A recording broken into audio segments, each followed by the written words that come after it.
तृतीय स्कंध द्वाविंश अध्याय। द्वाविंशे मनु विष्णु बोले, कर्ध में कन्या समर्पिले। मैत्रेय उवाच एमन्ते राजा गुणग्राम, आनंदे वर्णिले कर्धम। शुणिण आपणा सुख्याति, लज्जित होइले भूपति। बोइले मुनि मुख चाहि, शुण कर्धम दया बहि। मनुवाच ब्रह्मार मुखरु संभूत, तुम्भे स्वभावे प्रजानाथ। एणु पवित्र तुम्भ देहि, सुविद्या तप छंदमयी। जोग साधने अलंपट, तुम्भ साधन स्वर्ग बाट। ए तुम्भ धर्म रक्षार्थे, से पितामह ए जगते। सहस्र भुज तेज घेनि, सृष्टि पालने पद्मजोनि। क्षत्रिय जाति भियाइला, से तेज सृष्टि आवरिला।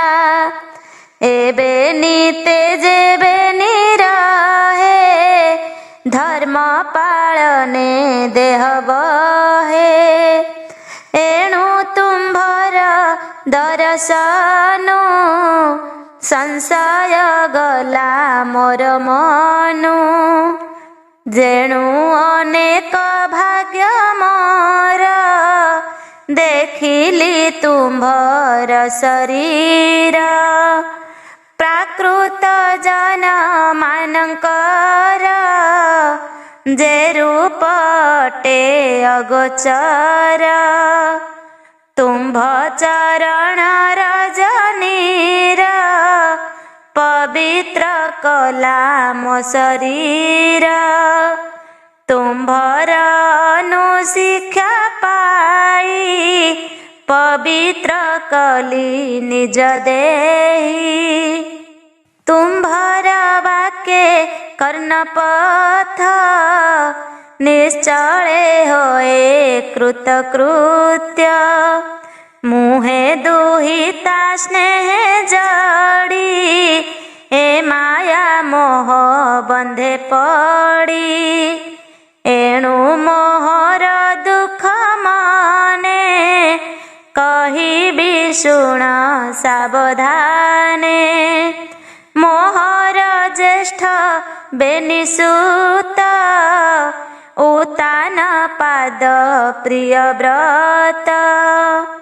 तांक भगिनी सुमुखी, ए देवहूति चंद्रमुखी। ए बय गुणशील सामे, पति छई निज धर्मे। तुम्भर रूप गुण जेते, नारद एहार ग्रते। कहिले मोहर साक्षाते, तेणु कल्पिला एहा चिते। मु एबे श्रद्धा प्रीति चिते, घेनी मिलिली तो ग्रते। तू धर्म ज्ञानी करबर, गृह में धीर कर्म कर। एणे त प्रतिवाद नाही, निष्काम धर्मे जेबे थाई।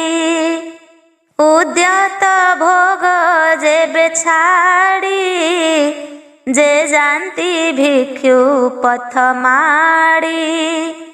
उभये जस तार नाही, से पुण्य अवज्ञा को पाई।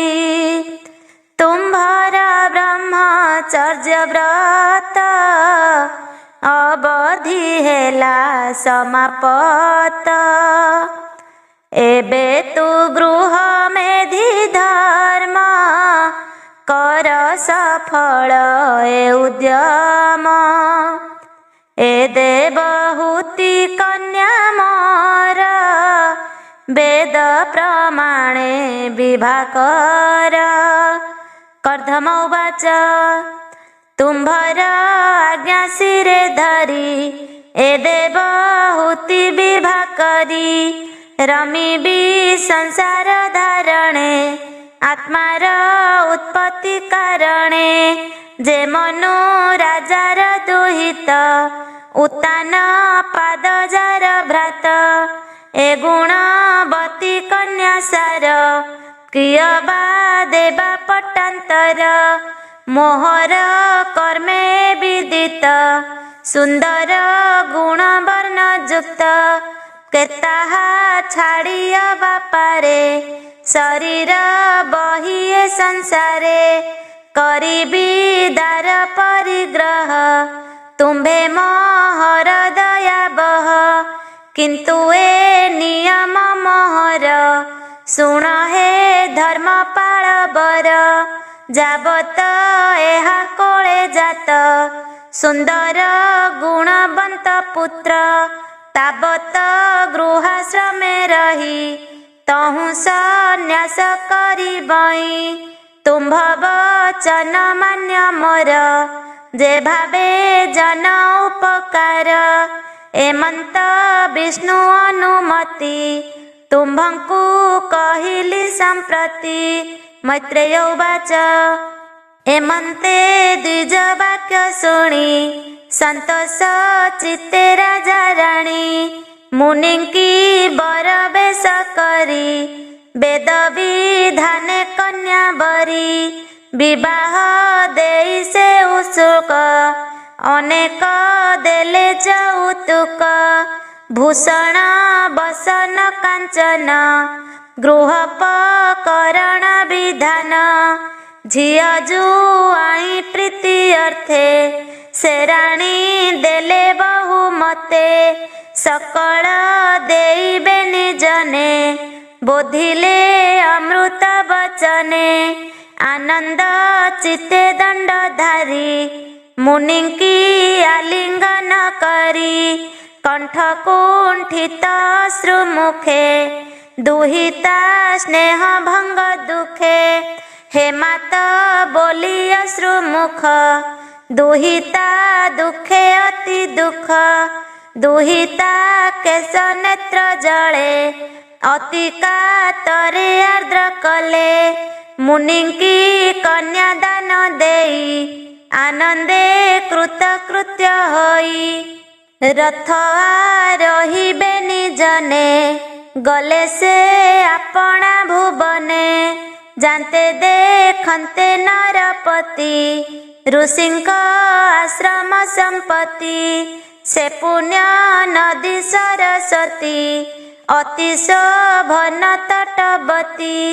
से ऋषि कुल्या नदी तटे अनेक ऋषि जानी कटे। पर्णकुटीर से भी आई सुदृढ़े कुशकाश छाई। से नदी तीरे सुखे रही विष्णु भजने यज्ञ दाही। तातटे मुनिंक आश्रम देखिता शोभा अनुपम। मनुर चित्त तृप्त हेला सुगृह मार्गे चली गला। से ब्रह्मा वर्त प्रजा जने मनुआ संते भुवने। हर से राजार अग्रते मिलिले वाद्य स्तुति गीते। जनाम बहिर्स्मृति पुरी तहि विजय दंडधारी। बराह अंगर कंपने रोम पड़िला जेउ स्थाने। से कुश काश होई जही नित्य हरिर तेज बही। पूर्वेरु सिए जेणे करी असुरंकर दर्प हरि। जे यज्ञ विष्णु पाद तले यज्ञ पूजिले कमेले से मनु स्थान तहि पाई यज्ञ पुरुष यज्ञ दाही पुर निर्मित कुशकाशे से स्थाने तापत्रय नाशे से गृहे पत्नी तुले रही संतति संगे प्रिय बही कल्पित सुख बही भोगे से प्रजा अर्थे रति रंगे सुस्वर गीत नाद ध्वनि गंधर्वे स्त्री वृंद घेनी संगात रस वीणा नादे ललित गीत अनुवादे प्रतिदिवस रात्रि अन्ते कृष्ण चरित हृदगते कर्णे शुणन्ति ध्यान करी चित्ते गोविंद भाव भरी निरते कृष्ण नाम घोषे सेवे निजने गृह बासे विष्णु चरित हृदय भरी नाम श्रवणे आशा करी से मनु जोग माया भोगे थिले हैं ताहांकु न लागे देणु से हरि परायण अटई मनु नृपराण कृष्णर कथा करने शुणे तारूप ध्याने परिमाणे मुखे रटंती नाम तार ता कथा कही निरंतर जाग्रत स्वप्न जे सुसुप्ति ताहाकु केहि न बाधंती एमंते निज मनंतर जे जुग गणना व्यवहार एक सप्तति चतुर्जुगे होइला मनंतर भोगे एमंते हरि भाव करी तृतीयता पुंसे निस्तरी से पुणी मुनि कर बोले विविध धर्म ही कहिले त्रिविध बाधा लोके अछि भक्तंकु न लागई किछि मनुर बाधा ही नथिला जेणु हरिंकी आश्रय कला शुण विदुर पुण्य देहा कहिली पचारिलु जा